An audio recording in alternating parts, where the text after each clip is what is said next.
Hey. Nora here. Sleepy bull. Come get comfortable. So I did something weird today. I went to the grocery store, not to buy anything, just to look. I stood in the cereal aisle for about 10 minutes with my phone out, comparing the weight printed on boxes to photos I'd taken of those same boxes a year ago. And the woman next to me definitely thought I was having some kind of breakdown. But I wasn't. I was doing research. For you. Because tonight we're talking about something that's been happening right under your nose, and once you see it, you can't unsee it. It's called shrinkflation. And here's the short version. Companies are making their products smaller while charging you the same price. Sometimes even more. That bag of chips you've been buying for years? It used to be 16 ounces. Now it's 13. The price didn't drop. If anything, it went up 50 cents. Your peanut butter jar? It went from 18 ounces to 16. Your toilet paper roll? Fewer sheets. Your orange juice? Less juice. Same bottle, less liquid. And the most remarkable part is how quiet it's been. No announcement. No label that says, hey, by the way, you're getting less now. Just a slow, silent shrinking. Across thousands of products. For years. And 82% of Americans say they're concerned about it. But concerned and informed are two very different things. Let me start with the numbers, because they're genuinely startling. Researchers at UMass Amherst published a study that tracked thousands of packaged food products over 7 years. What they found was that the average product shrank by 14.6%. Nearly 15%. Think about what that means. If you buy the same groceries every week, week after week, year after year, you are now getting about 1/7 less food for the same money. Imagine going to a restaurant and they bring you a plate that's 15% emptier than last time, but the bill is the same. You'd notice. You'd say something. But at the grocery store, the shrinking happens so gradually, in such small increments, that your brain doesn't register it. And that's exactly the point. It's designed to be invisible. The worst offender might be coffee.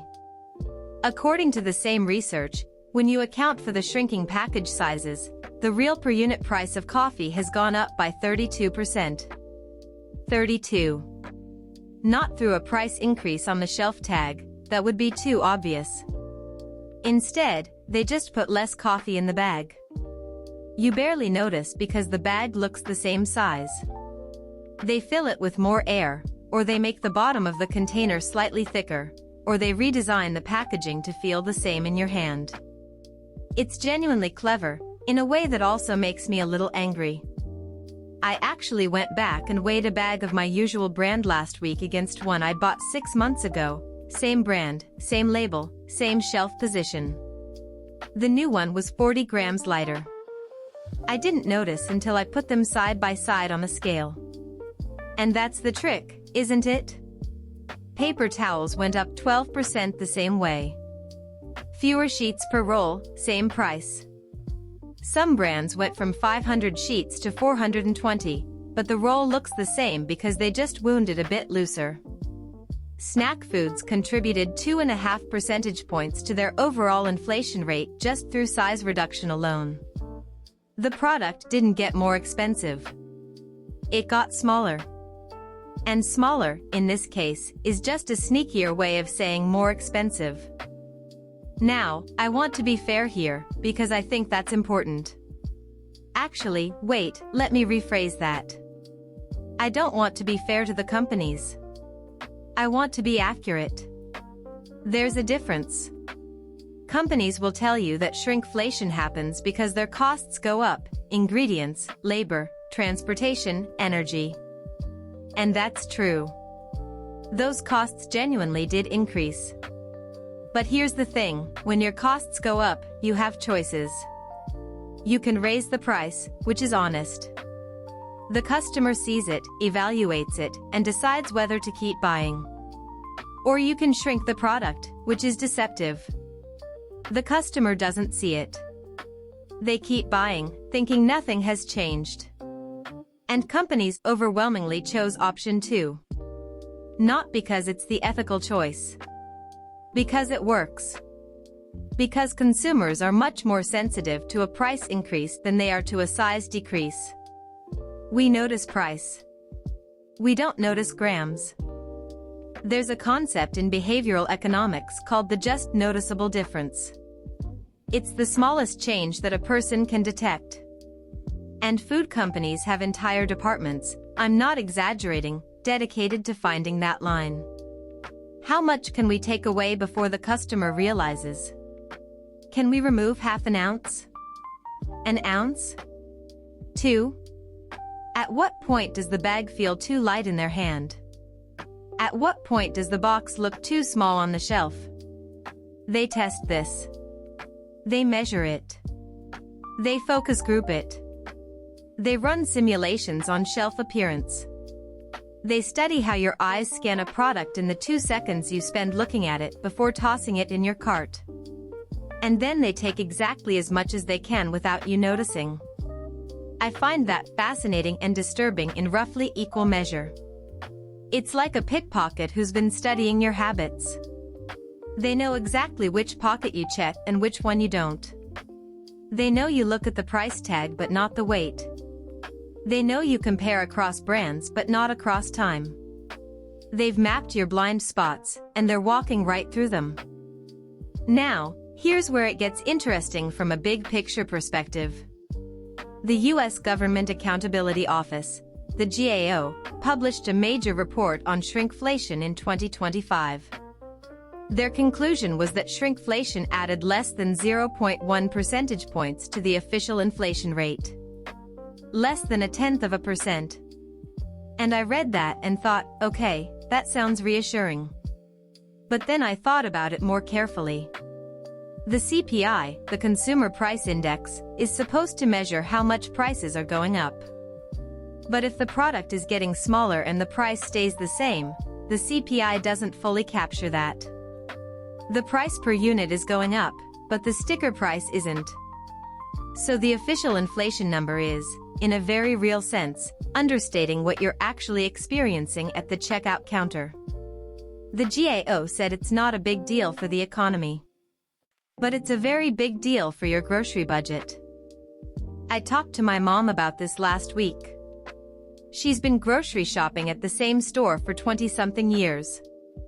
And when I explained shrinkflation to her, she went quiet for a moment and then said, I knew it. Not in an angry way. More like a relieved way. Like she'd been feeling something was off but couldn't put her finger on it. And I think that's most people's experience. You feel like your groceries don't last as long as they used to. You feel like your money doesn't go as far. But you can't quite explain why because all the prices look roughly the same. And now you know. It's not that you're buying less. You're getting less. There's a quiet violation of trust in that, and I think it's worth naming it for what it is. So what can you do about it? I've been thinking about this, and honestly, the answer isn't as satisfying as I'd like. The most practical thing is to start looking at the unit price instead of the sticker price. Most stores in the US are required to display the price per ounce or per unit on the shelf tag. It's usually in tiny print, in the corner, in a font size that suggests they'd rather you didn't read it. But it's there. And once you start reading it, you start seeing things differently. You realize that the bigger box isn't always cheaper per unit. You realize that the family size is sometimes worse value than 2 regular sizes. You start comparing brands not by price but by price per ounce. It takes a few extra seconds per item. But those seconds add up to real money over time. There's a broader thing I want to say about this, and it connects to something I've been thinking about across all these episodes. We've talked about the AI bubble, about oil prices, about housing, about credit card debt, about tariffs. And shrinkflation fits right into that same story. It's another way that the cost of living goes up without anyone officially announcing it. Another way that your paycheck buys a little less than it did last year. And none of these things are random. They're all connected by the same thread, the gap between what the economy says is happening and what you actually experience in your daily life. The official numbers say inflation is under control. Your grocery bag says otherwise. And I think trusting your grocery bag is pretty reasonable. You know what really gets me? My grandmother used to say that a family of 4 could eat well on $40 a week. Adjusted for inflation, that is about $150 today. The average American family now spends over $300. And part of that is because food is legitimately better and more varied now. But part of it, a meaningful part, is because the packages got smaller, the prices crept up, and nobody said a word. She would have caught it, by the way. My grandmother weighed everything. She knew exactly how many potatoes she was getting per pound and how much flour was in a bag. We lost that habit somewhere along the way. We traded it for convenience and trust. And the trust, it turns out, was misplaced. Not entirely. But enough to matter. Enough to cost you real money every single week without you ever seeing the bill. I am going to do something a little different tonight. Instead of my usual sign-off, I want to try something. Take a breath with me. In through the nose. Hold it. Out through the mouth. One more time. Good. You spent your evening learning about something that most people walk past without thinking about. And tomorrow morning, you are going to look at a cereal box a little differently. That is not nothing. That is paying attention. And in an economy that profits from your inattention, paying attention is a quiet act of rebellion. Sleep well. I will see you next time.